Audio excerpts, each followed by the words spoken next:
Now, what's interesting is that genetic material from some of those bodies have subsequently been cloned from a number of different species. Now, you know, I have a daughter with a PhD in neuroscience and genetics from the most prestigious university in the world.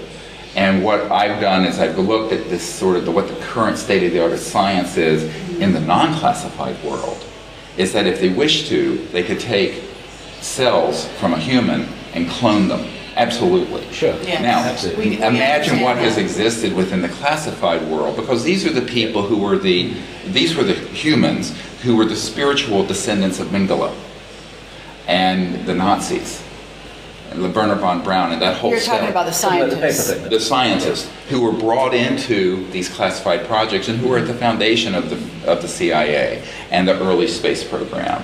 And so the highly compartmented programs that deal with this issue have, and this is the thing, everyone talks about the anti-gravity and this and that. What they forget are the enormous advances that have happened between the early 40s and now in genetics and bioengineering and neuroscience. Well, and those have gone into application where they now have created these creatures that people think, oh, that's an extraterrestrial. I say it is not an extraterrestrial. So the whole thing is deliberately become confused so that people will make an assessment that there are the good aliens and the bad aliens. And if we step into that cowboys and Indian mindset, they can then divide the human race into another war footing that will fulfill the majestic plan that was hatched in the 50s, that will take us, as Douglas MacArthur said in his last address to the Congress, to interplanetary war, and which is the World War III they want.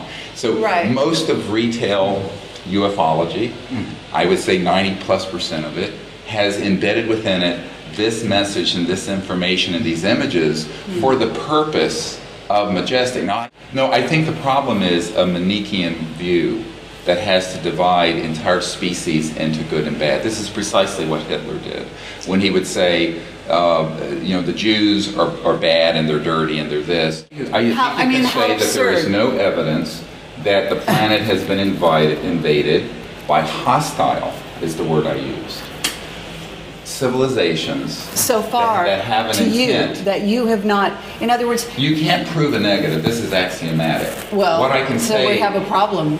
You can't prove a negative. In other words, that's the point. No, but it is the point. You can't prove a negative, but what you can do is go with the evidence that you do have. And one of the sets of evidence we have for CSETI, which has gone around the world and made contact all over the world with thousands of people, we have never had a harmful event happen. We have never had anything resembling anything that has frightened or harmed anyone on the contact team.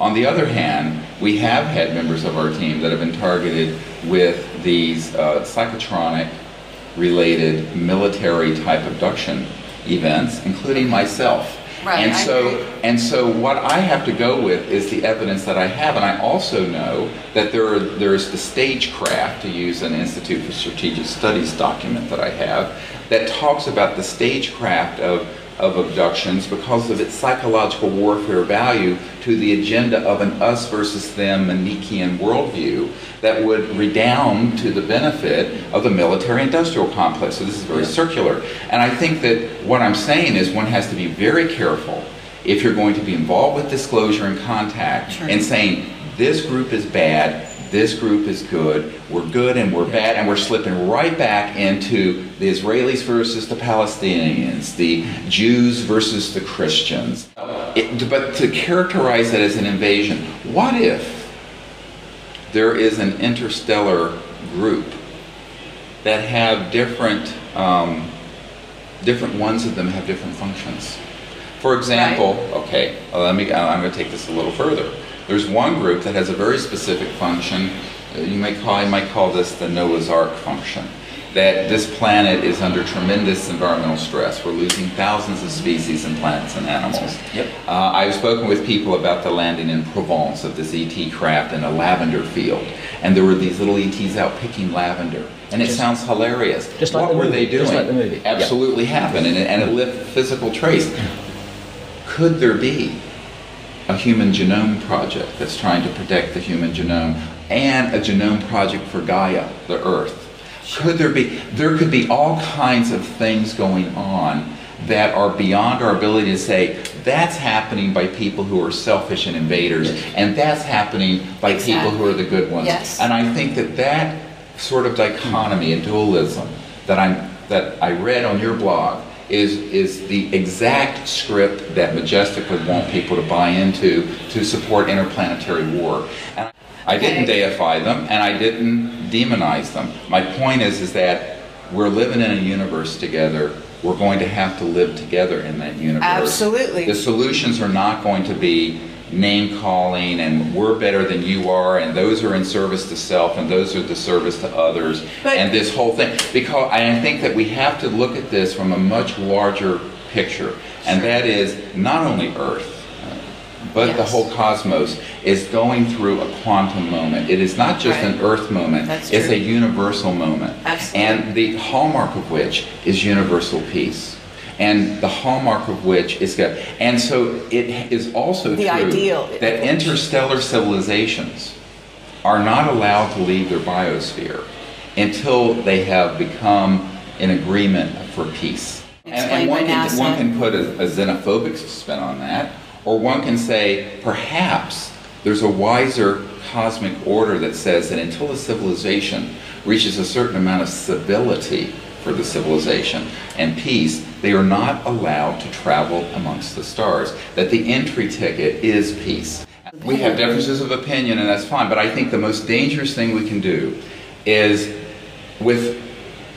say everyone has partial information, to start making sweeping judgments that are negative. And you can say, well, it's not negative, we're just saying that they're in service to self versus service to others, and couch it however you wish. But if we go down that path, we're already creating a new cosmological us versus them, which is the absolute recapitulation of the mistake on Earth for the last 10,000 years. I think we can do better than that. I think we have to learn to look at these things, and let's say that everything that your philosophy and how you're viewing this is correct. If it's 100% correct, I would still say the path of wisdom is education, elucidation, engagement peacefully, higher states of consciousness, all of this. I don't think it consists in characterizations, name-calling, what have you. Now that goes on the diplomatic front and between nations on the Earth. And I think we have to be very careful not to engage in that sort of anthropocentric projection of the current state of duality of the human condition on these visitors. I think it may be much more difficult to make those kinds of assessments. But if we go down that path, what we'll be doing is that we'll be dragging the baggage of the old era into this pivotal time, this embryonic time, where we're trying to transition to a new civilization, the hallmark of which will be universal peace.